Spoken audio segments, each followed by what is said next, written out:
Ce podcast vous est offert par BMW. Découvrez le futur de la conduite avec la nouvelle BMW iX3.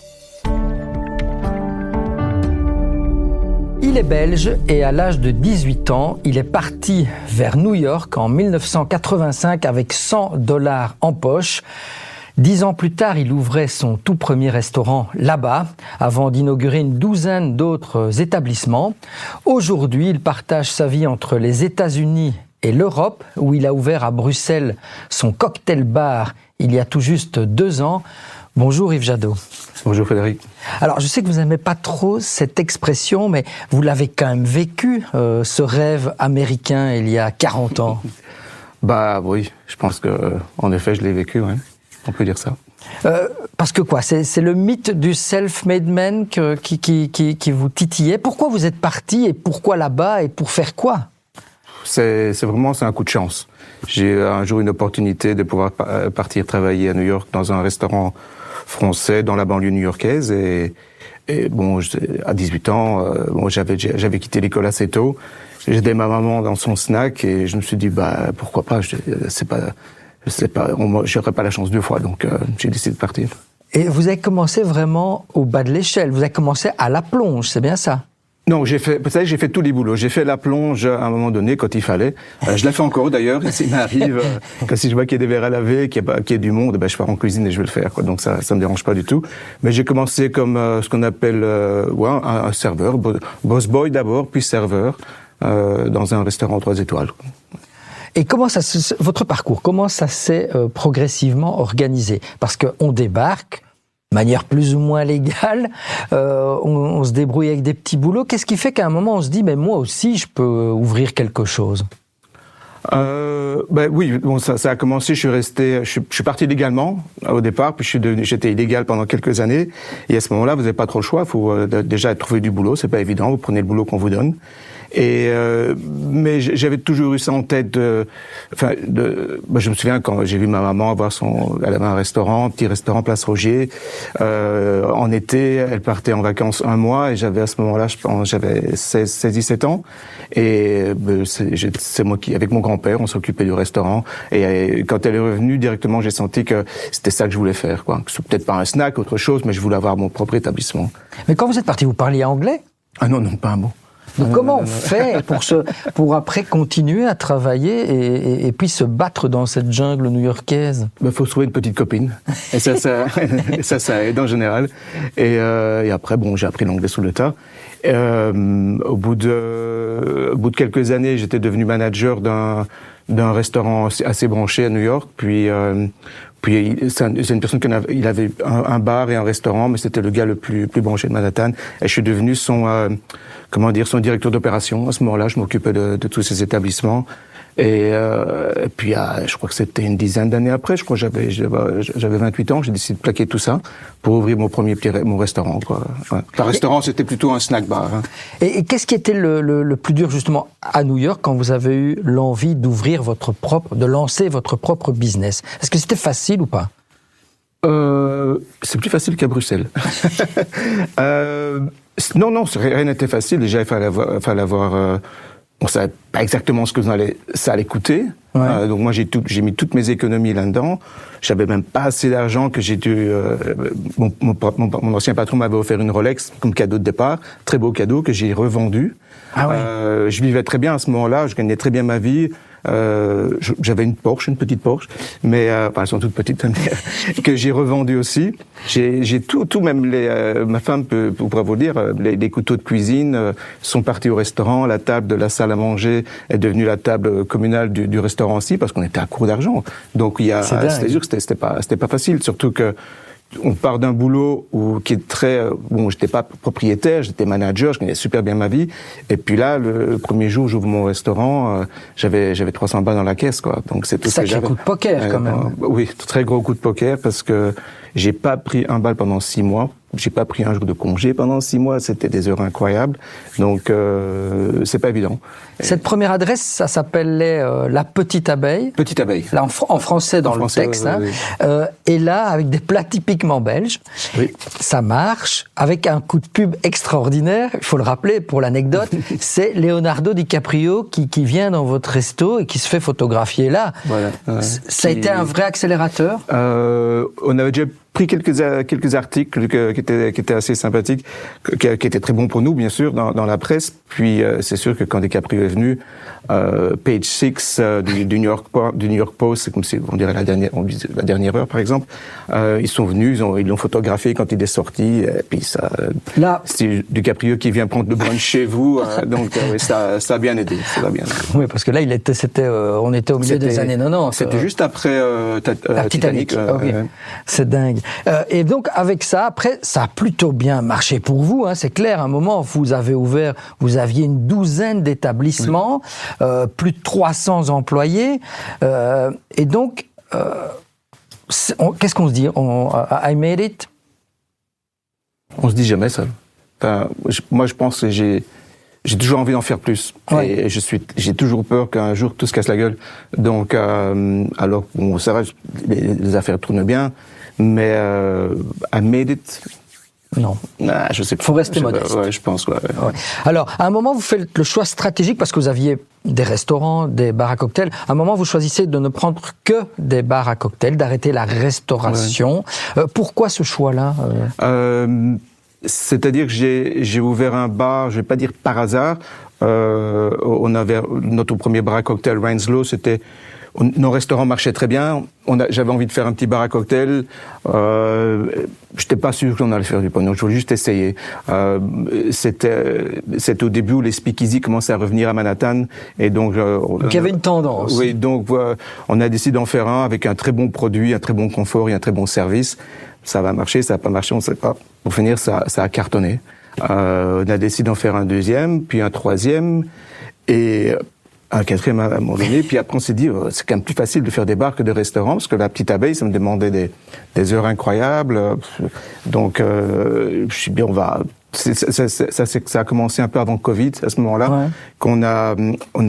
Moi, j'ai revendu mes parts à certains associés. Il y a des restaurants qui arrivaient en fin de bail. Et donc, soit on renouvelait, soit on renouvelait pas. Mais c'était assez compliqué aussi parce que les loyers sont super hauts à Manhattan. Et une fois que votre bail est terminé, par exemple, quand j'étais dans le quartier des abattoirs, quel quartier bien branché, on était les premiers là-bas, mon loyer est passé de $3,000 à 13,000 pour un endroit qui faisait à peine 150 mètres carrés. Ah oui, d'accord. Donc évidemment, on se pose des questions. Voilà. Alors que quand j'ai commencé les bars, c'était des speakeasy. Moi, je prenais des caves, je prenais des endroits que personne ne voulait, des loyers pas chers. Et donc voilà, quoi. Est-ce que pendant toutes ces premières années new-yorkaises, vous avez gardé un lien avec Bruxelles, avec la Belgique? Vous reveniez souvent? Oui, régulièrement. Toujours, je suis très nostalgique par rapport à la Belgique. Et puis j'ai mon fils qui lui a fait le chemin dans le sens inverse. À 18 ans, moi je suis parti aux États-Unis. Lui à 18 ans, il est venu faire ses études en Belgique et il est jamais revenu. Ah d'accord. Okay. Il est jamais retourné ou revenu, je sais pas. Donc il est bien ici à Bruxelles. Donc c'est une des raisons pour laquelle je venais souvent à Bruxelles. D'accord. Et donc il y a 2 ans, vous avez eu l'envie d'ouvrir enfin un bar sur votre territoire natal, dans votre ville natale, Bruxelles, Confession, un cocktail bar. Pourquoi ce retour au pays au niveau strictement professionnel maintenant? Pourquoi ce choix-là d'ouvrir à Bruxelles? C'est une décision que j'ai prise durant Covid. Enfin, j'étais à la maison avec ma femme et ma femme me dit, écoute, on dirait que tu as envie de faire quelque chose parce que tu commences un peu à m'énerver. Va faire quelque chose, va ouvrir un bar, fais quelque chose. J'ai dit, ok, mais si je le fais à Bruxelles parce que ça a toujours été mon rêve de pouvoir revenir à Bruxelles un jour. Et donc j'ai décidé de le faire au Châtelain. Ouais. Et 2 ans plus tard, le bilan? C'est pas exactement là où je pensais être. Ça tourne bien, mais c'est très compliqué. J'ai un associé, Nicolas Vignal, qui est là tous les jours, qui est un bartender exceptionnel, probablement le meilleur bartender avec qui j'ai jamais travaillé. Ça, c'est pour toi, Nico. et donc, il me fallait quelqu'un comme ça. Et il est là tous les jours, et il passe la moitié de son temps à faire de la paperasserie. alors que c'était un bartender exceptionnel. Et tout ça parce qu'avec toutes les contraintes qu'on a, c'est très très très compliqué. Donc pour en revenir à votre question, bilan, si je devais en refaire un deuxième, il y a quelques temps je dis que je ne le ferais pas. Mais bon, j'en fais quand même. J'expliquerai ça par après. Et donc, c'est trop compliqué. Je pense que la Belgique, Bruxelles est compliqué. Pour faire des sous, oui. On m'a toujours dit, if you can make it in New York, you can make it anywhere. Non, si tu peux faire des sous à Bruxelles, tu peux faire de l'argent n'importe où, je pense. Donc, dans la restauration, parce que c'est très compliqué. La plupart des gens se font juste un salaire. Il y a rien qui reste à la fin. Moi, je prends pas, en 2 ans, j'ai pas pris un euro. Oui. Je prends pas, j'en ai même rajouté l'année dernière, mais je prends rien. Mais c'est dingue. Et c'est vrai, j'ai été attiré par une de vos publications sur Facebook cet été, Vous n'êtes pas gêné, à juste titre, je pense. Vous avez lancé un vrai coup de gueule, en vous adressant aux politiques belges. Je vous cite, « Vous n'aidez pas les petits entrepreneurs, vous les tuez ». C'est quand même dur de dire ça aux politiques. C'est vrai, c'est la vérité, je suis désolé. Allez demander à n'importe quel petit entrepreneur et il vous le dira pareil. Je ne vois pas vraiment ce que les politiciens font. Trop de paperasserie, trop compliqué, on met des obstacles constamment. Ouais. Qu'est-ce qu'il faut faire? Vous dites la solution, il faudrait déjà couper la TVA en 2. Pourquoi pas? Déjà, pourquoi est-ce qu'il y a plus de TVA si vous vendez de l'alcool que de la nourriture? Où est la logique là derrière? Est-ce que on veut pénaliser les gens qui vendent de l'alcool? Il vaut mieux. Moi, quand je vois tous ces emplacements qui sont vides à Bruxelles, les vitrines vides, les commerces vides, c'est incroyable. Les gens n'ont pas envie d'ouvrir. Ils partent tous. Ils vont dans. J'ai des amis qui sont partis au Portugal récemment.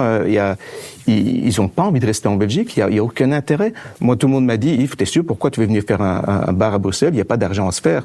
Et alors que je reviens fréquemment et je vois souvent des restaurants ou des bars qui fonctionnaient très bien. Enfin, de l'extérieur, il y avait du monde. Je reviens, ils sont fermés. C'est qu'il y a un problème. C'est quoi la solution? Diminuer les charges sociales déjà, ce serait une bonne... Je pense que les charges sociales sont excessives. La TVA, c'est pareil. Donc, quand je dis couper la TVA en 2, pourquoi pas, vaut mieux avoir le double établissement à Bruxelles, en prenant la moitié de la TVA, que d'avoir il y a des bars et des restaurants qui ferment tous les jours. Et ça, donc, il y en a plein qui s'ouvrent. Des fois, j'ai envie de leur dire, laissez tomber, ne le faites pas, parce que c'est trop compliqué. Parce qu'une idée un peu, comment on va dire, un peu, vous les titillez aussi en disant, tiens, vous interpellez votre secteur Horeca. Vous dites, l'Horeca, ça génère environ 2 milliards en TVA par an.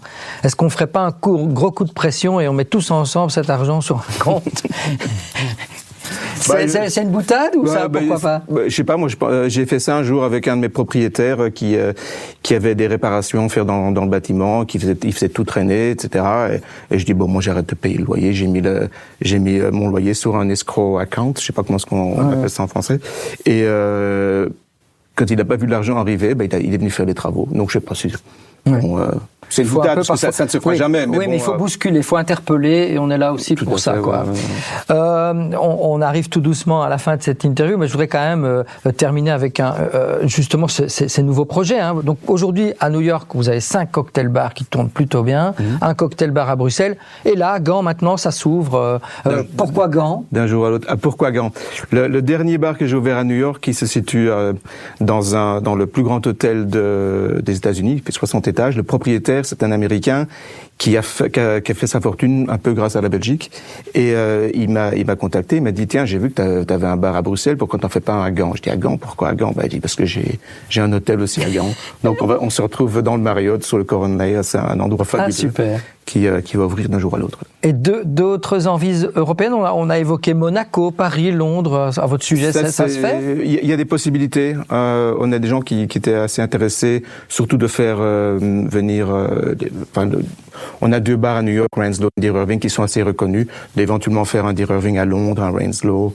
Donc on en discute quand même. D'accord. Dernière question, peut-être double question. Après 40 ans comme ça d'entrepreneuriat, quelles leçons vous tirez de votre parcours et de votre aventure, qui est quand même singulière dans le paysage belge? Ce que j'en retiens, une fierté? Oui, bien sûr, je pense. Mais Je pense que il faut essayer d'apprécier tout, enfin ce qu'on a, parce que bon, moi je suis parti de rien du tout. Avec les cartes que j'avais en main, normalement j'allais pas très loin, et donc ouais, je suis assez fier de ce que j'ai accompli jusqu'à maintenant.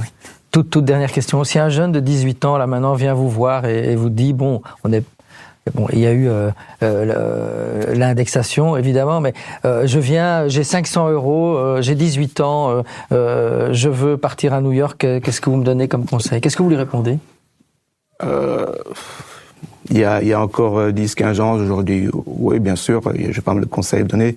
Maintenant, c'est très compliqué. C'est très compliqué dans le climat politique. Et donc, en plus, c'est très dur de réussir aussi parce que je pense qu'il y a peut-être d'autres opportunités ailleurs que les États-Unis. Moi, j'essaierais plutôt de rester en Belgique et battez-vous et essayer de faire changer ces politiques et qu'éventuellement, c'est pas nécessaire de quitter son pays, quoi.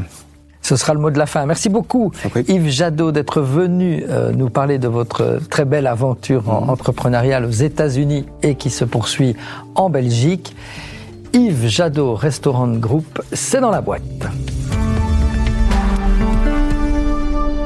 Ce podcast vous est offert par BMW. Découvrez le futur de la conduite avec la nouvelle BMW iX3.